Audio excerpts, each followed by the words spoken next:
Hi guys, this is Henry Pim again, coming to you with a grilled piece of mine.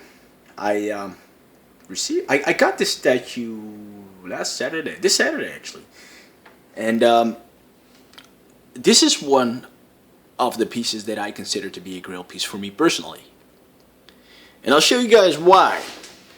This is Venom, and it's a very heavy piece. But just let me have a look. It was made in 2005 and it's number 92 of 2000, so it's a relatively low number. Oh my god, this is a very heavy piece with one hand.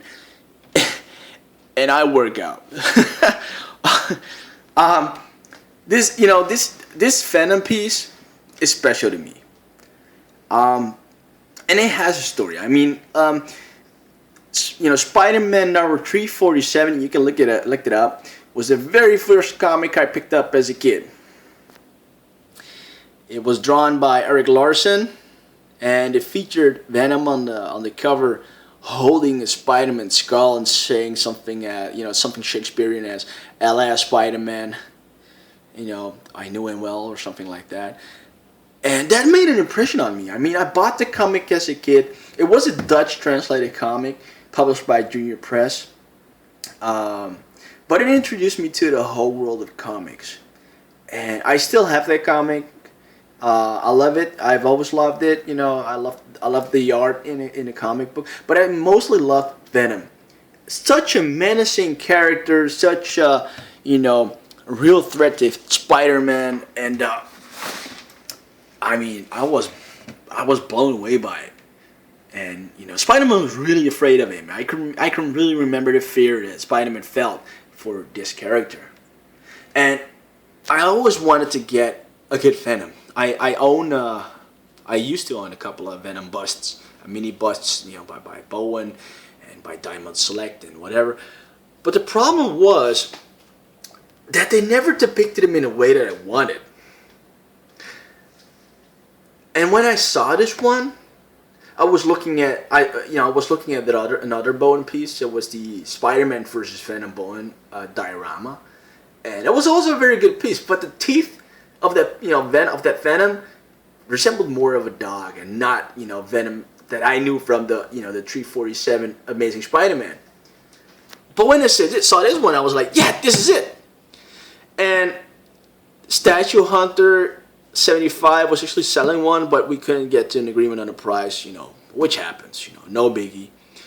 But I saw this one the next day, I believe, for a very, very, very low price of about $150, and I jumped to it, I mean, come on, you can't.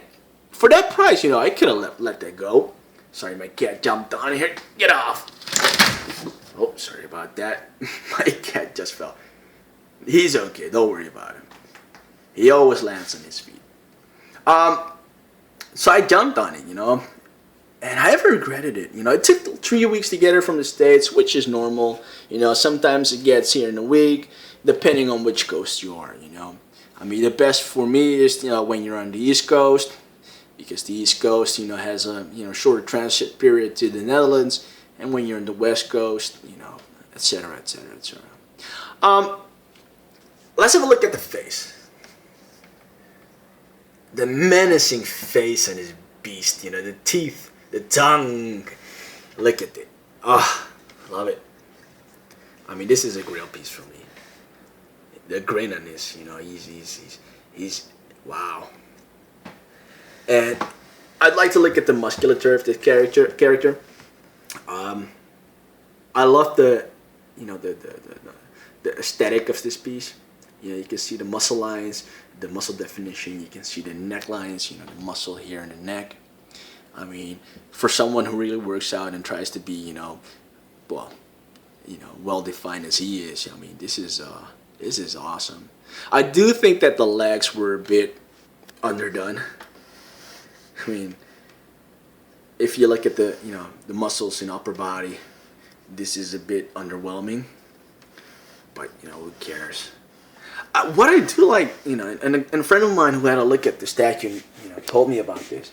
I'm not sure if the camera can pick this up, but it has a really, really tiny hole here, from where the webbing would go from, would come from. And I love that detail. And I've looked at a lot of Venom pieces before deciding on buying this one. I looked at the Kotobukiya piece that everybody's mental about. I looked at the other Bowen pieces, but this one just had it all.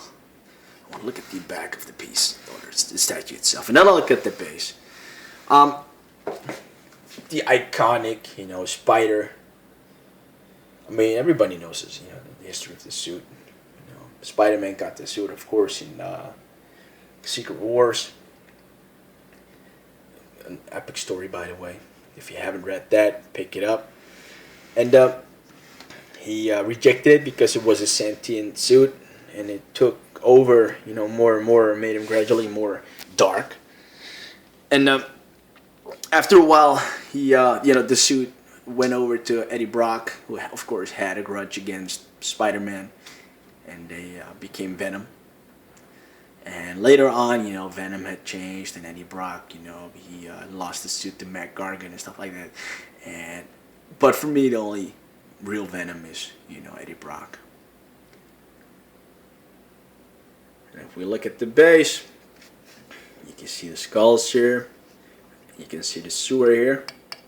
And this is real steel, I believe. Feels solid.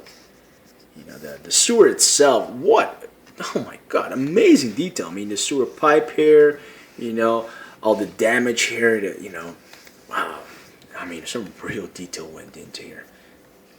But what I find most impressive is the water here.